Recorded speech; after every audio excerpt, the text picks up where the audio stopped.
नमस्कार दोस्तों, कैसे हैं आप सब? आई होप सब ठीक होंगे। और मैं अपने चैनल प्रकृति दर्शन में आप सभी का एक बार फिर से स्वागत करती हूँ। दोस्तों, आज मैं बताने वाली हूँ हनुमान जी के चमत्कारी सुंदरकांड के बारे में, वो बातें जो कि बहुत कम लोग जानते हैं। हनुमान जी सफलता के देवता माने जाते हैं और माना जाता है अगर कोई सुंदरकांड का पाठ कर ले तो हर मुसीबत से वो छुटकारा पा सकता है। दोस्तों, सुंदरकांड को याद किया जाता है सफलता के लिए। तो सबसे पहले जानते हैं कि क्या है सुंदरकांड। श्री रामचरितमानस के 5वें अध्याय में आता है सुंदरकांड। इसको लोग अक्सर चर्चा करते हैं कि इस अध्याय का नाम सुंदरकांड क्यों रखा गया है। सबसे पहले जान लें कि श्री रामचरितमानस में 7 कांड हैं और सुंदरकांड के अतिरिक्त सभी स्थानों के नाम या स्थितियों के आधार पर रखे गए हैं। बाल लीला को बालकांड बोलते हैं। अयोध्या की घटनाओं को अयोध्या कांड बोलते हैं। और जंगल की जीवन मतलब जो जंगल में जीवन बीता उसे अरण्य, जंगल को संस्कृत में अरण्य कहते हैं, तो इसलिए इसका नाम अरण्य कांड पड़ा। किष्किंधा राज्य के कारण किष्किंधा कांड पड़ा। लंका में हुए युद्ध का लंका कांड और जीवन से जुड़े सभी प्रश्नों के उत्तर कांड में दिए गए। अब सुंदर कांड का नाम सुंदर कांड क्यों रखा गया? जो लंका है वो त्रिकुटाचल पर्वत पे बसी हुई है, यानी 3 पर्वत थे वहाँ। पहला सुबेल पर्वत जहाँ के मैदान में पूरा युद्ध हुआ था। दूसरा है नील पर्वत जहाँ दैत्यों के घर बसे हुए थे। और तीसरा है सुंदर पर्वत जहाँ पर अशोक वाटिका पर्वत निर्मित था। और जब हनुमान जी सीता जी की खोज करने गए थे तो इसी अशोक वाटिका में हनुमान जी और सीता माता जी की भेंट हुई थी।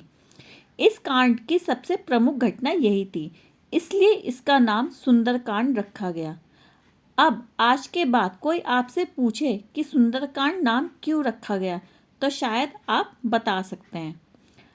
अक्सर आप देखते होंगे कि शुभ अवसरों पर गोस्वामी तुलसीदास द्वारा श्री रामचरितमानस में सुंदरकांड का पाठ किया जाता है। कोई शुभ कार्य हो, कभी भी किसी मनुष्य की जीवन में ज़्यादा परेशानियों से भर जाती है, अगर आप सुंदरकांड का पाठ चालू कर दें तो कोई भी दिक्कत नहीं आएगी, कोई भी दुख या तकलीफ आपके पास नहीं आएगी। जो भी ज्योतिष हो, संत महात्मा हो, माना जाता है वो सबसे पहले सुंदरकांड पाठ करने की सलाह देते हैं। दोस्तों, माना जाता है सुंदरकांड पाठ से बजरंग बली की कृपा बनी रहती है। जो लोग नियमित रूप से इसका पाठ करते हैं उनके सभी दुख दूर हो जाते हैं। और इस कांड में हनुमान जी ने अपनी बुद्धि और बल से सीता माँ की खोज की थी और इसी वजह से हनुमान जी को सफलता मिलती थी और इसलिए सुंदरकांड को सफलता का रहस्य भी माना जाता है। दोस्तों, जो मनोवैज्ञानिक है वो भी मानते हैं कि वास्तव में सुंदरकांड की कथा सबसे अलग है।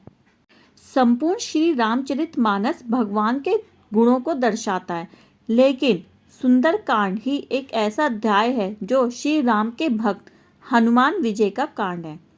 मनोवैज्ञानिक के नज़रिए से अगर हम देखें दोस्तों, आत्मविश्वास को बढ़ाने वाला कांड, इस कांड का पाठ करने से पावर में बढ़ोतरी होती है और उस आदमी का मेंटल शक्ति भी सही रहती है और किसी भी कार्य को पूर्ण करने के लिए आत्मविश्वास मिलता है। हनुमान जी एक वानर थे। वो समुद्र को लांघकर लंका पहुंच गए। वहां सीता माता की खोज की और लंका को जलाया और सीता संदेश लेके श्री राम जी के पास भी गए। ये एक भक्त की जीत का कांड है। दोस्तों, सुंदर कांड में हमारे जीवन की सफलता के लिए बहुत सारे महत्वपूर्ण सूत्र दिए गए हैं। इसलिए पूरी रामायण में सुंदरकांड ही ऐसा पाठ है जो सबसे ज़्यादा सर्वश्रेष्ठ माना जाता है, क्योंकि मनुष्य का आत्मविश्वास बढ़ाता है। इसी वजह से सुंदरकांड का पाठ विशेष रूप से किया जाता है और धार्मिक लाभ मिलता है। दोस्तों, सुंदरकांड के पाठ करने से हनुमान जी के साथ साथ भगवान श्री राम जी की कृपा की प्राप्ति भी होती है। किसी भी प्रकार की परेशानी हो तो सुंदरकांड की पाठ से दूर हो जाती है।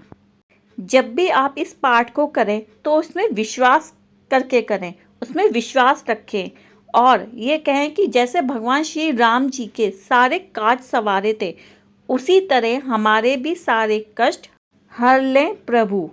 सुंदरकांड में 3 श्लोक, 60 दोहे और 526 चौपाइयाँ हैं और 60 दोहे में से 30 दोहे उसमें भगवान राम का वर्णन किया गया है।